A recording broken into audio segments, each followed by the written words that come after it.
Welcome back to the Nostalgia Network, where we talk about all things 70s and 80s action, sci-fi, fantasy, and pure Saturday night VHS gold, man.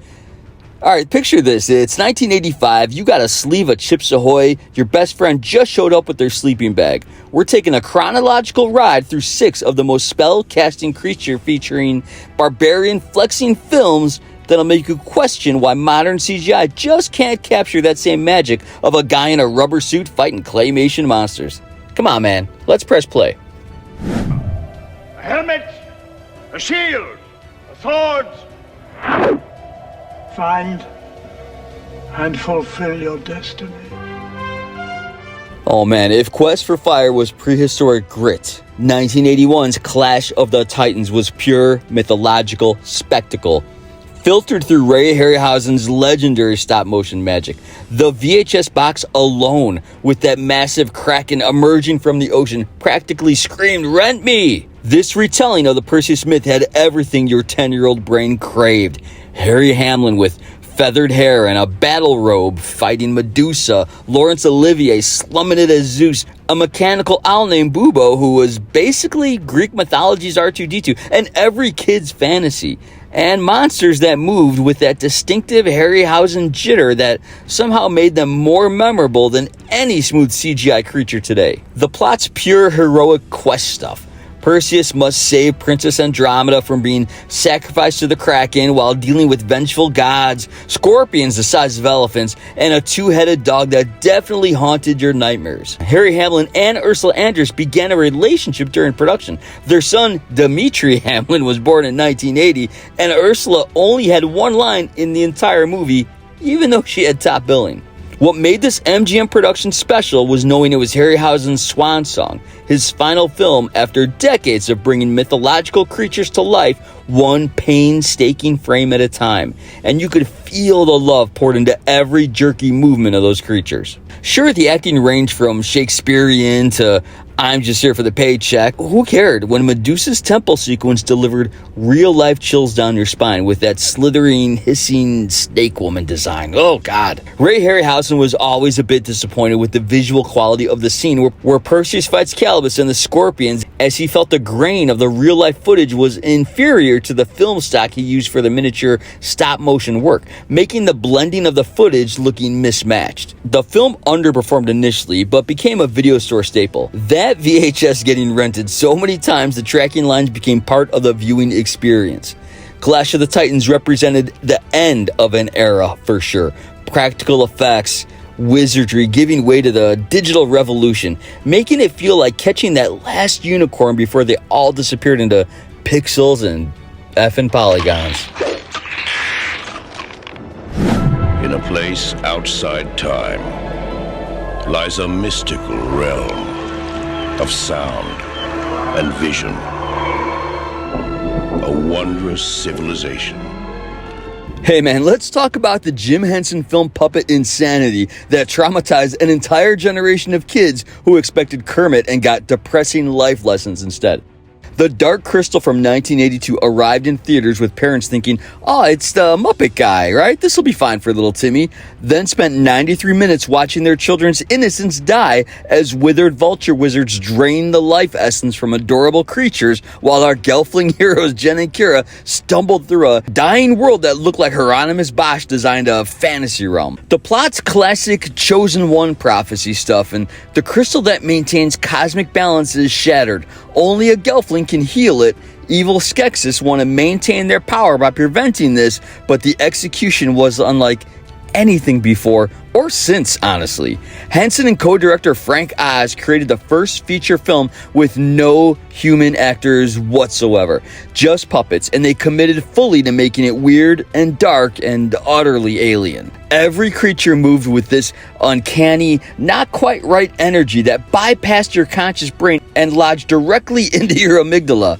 Those crab beetle things, the gentle mystics with their funeral humming, and especially that scene where the Skeksis drained the podling's essence, which played like Mickey Mouse Auschwitz for kids. Behind the scenes, it was a technical marvel, man. Henson's team built this entire world practically. No rotoscoping or optical effects, just pure puppetry pushed to its absolute limit, and it nearly bankrupted the production. The Gartham costumes, which were those giant crabs, were so heavy that the performers had to be hung up on a rack every 5 minutes to rest while still in costume. What's crazy is this film flopped hard initially. Audiences wanted Star Wars adventures, not philosophical meditations on death and balance wrapped in latex, but VHS transformed it into a rite of passage. That movie older kids made you watch to prove you could handle mature content. The Dark Crystal remains beautifully, uncomfortably unique. A children's film that respected its audience enough to genuinely disturb them,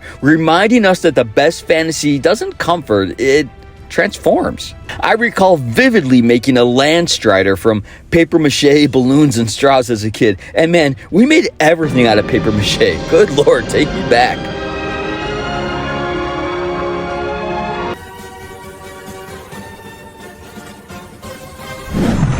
An age of awesome magic. An age of terrifying evil.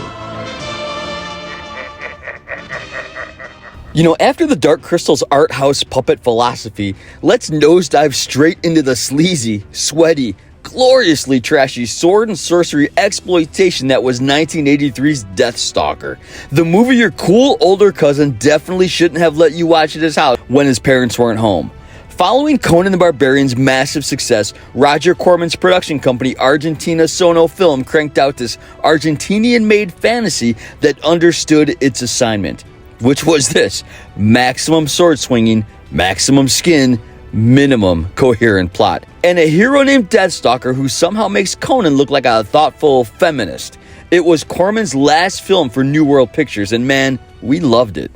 Rick Hill plays our wig-wearing barbarian warrior who gets recruited by a witch to find 3 magical objects of power: a sword, an amulet, and a chalice, and who gives a crap, before the evil sorcerer Munkar can unite them and rule the world, which honestly sounds like a quest you generate in a 5-minute Dungeons & Dragons campaign when the DM forgot it was game night. What makes Deathstalker special, using special very loosely here, is its complete commitment to exploitation cinema. This was fantasy purely for the drive-in and video store crowd who wanted their Frazetta-inspired power fantasies with a side of gratuitous, everything. The production was notoriously chaotic. Filmed in Argentina to save money with a cast that included former Playboy playmate Barbie Benton, and this marked her last film role and last nude scenes. After this, she only appeared in guest spots on TV shows. It also featured a tournament sequence that plays like Enter the Dragon if everyone forgot how to stage fight scene. This film, which was shot in 37 days, spawned 3 increasingly incoherent sequels. None featured the same Deathstalker actor because continuity was obviously for cowards, and became a staple of late-night cable where you'd flip past it and think, is that sword glowing blue? Then accidentally watch the whole thing without moving. Deathstalker represented everything parents feared about unsupervised VHS rentals. Man, it was trashy, exploitative, barely competent filmmaking that nonetheless burned itself into young imaginations purely through audacity and the promise of worlds where problems got solved by stabbing them. It's objectively terrible and absolutely essential.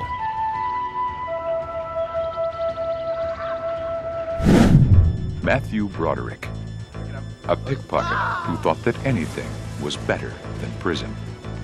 Little did he know what he'd escaped from wasn't half as strange or frightening as what he'd stumbled into. From Deathstalker's grindhouse sleaze, we shift to 1985's Ladyhawke's romantic medieval fantasy that somehow convinced your parents this was acceptable date movie material despite the tragic curse at its center. Nothing says romance like we can literally never touch because, well, you know, magic. Director Richard Donner, fresh off Superman and The Goners, crafted this impossibly beautiful fairy tale about Rutger Hauer's Captain Navarre and Michelle Pfeiffer's Isabeau, cursed lovers who exist in eternal separation.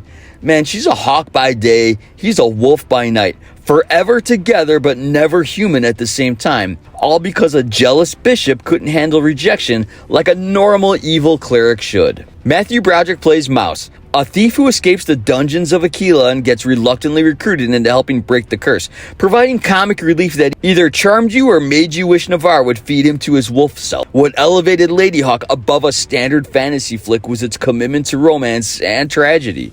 These weren't cartoon characters, man. These were people suffering through an impossibly cruel fate. And the chemistry between Hauer and Pfeiffer sold it completely, even though they barely share screen time as humans. The European locations, shot in Italy, gave everything this timeless, painterly quality that made your TV look like it was displaying moving Renaissance art. Then there's the soundtrack. Oh man, the soundtrack, Andrew Powell's electronic score, was either brilliant or the most baffling decision in fantasy cinema. Synthesizers and progressive rock energy in medieval Europe divided audiences harder than the Reformation.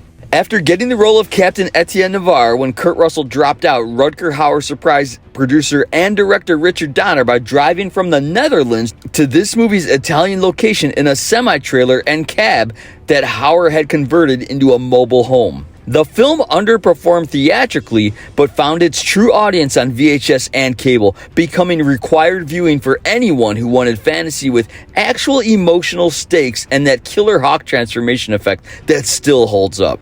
Ladyhawke proves sword and sorcery could have heart. You just needed cursed lovers and one annoying thief. And the courage to blast 80s keyboards over sword fights without any apology.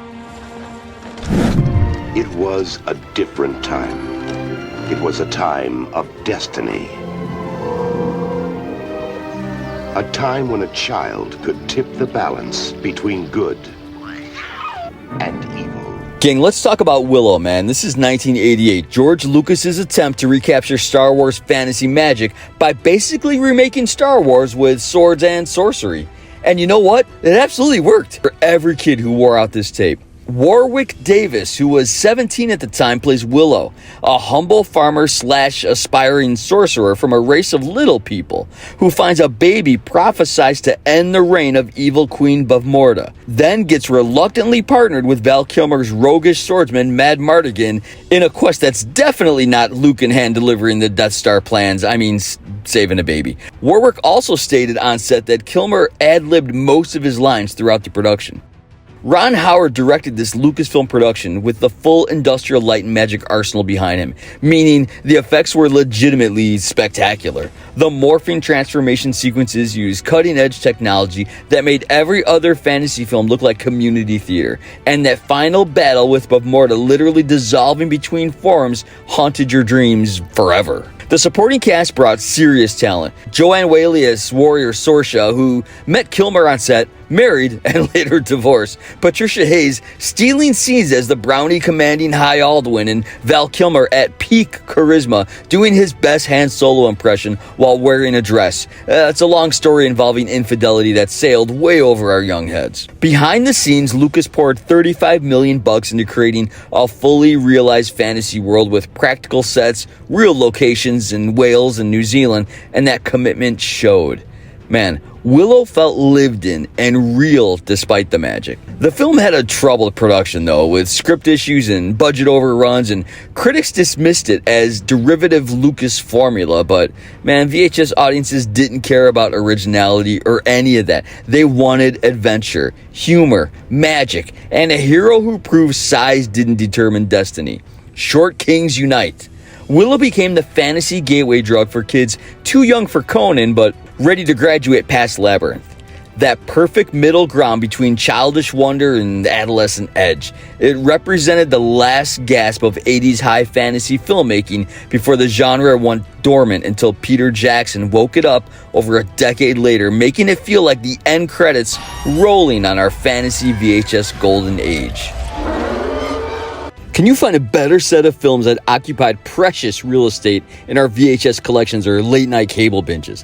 Man, they each offer different flavors of fantasy, from puppet nightmares to romantic curses to shameless exploitation, thank God, to Lucas-backed spectacles. What fantasy films rewound your childhood? Did you have Deathstalker hidden behind your Disney tapes? Or were you team synthesizer or team orchestral for Ladyhawke's soundtrack? Drop your memories in the comments below, and if you survived the Dark Crystal without therapy, you're probably lying. Thanks for watching, everyone. I love you. Let's catch up later.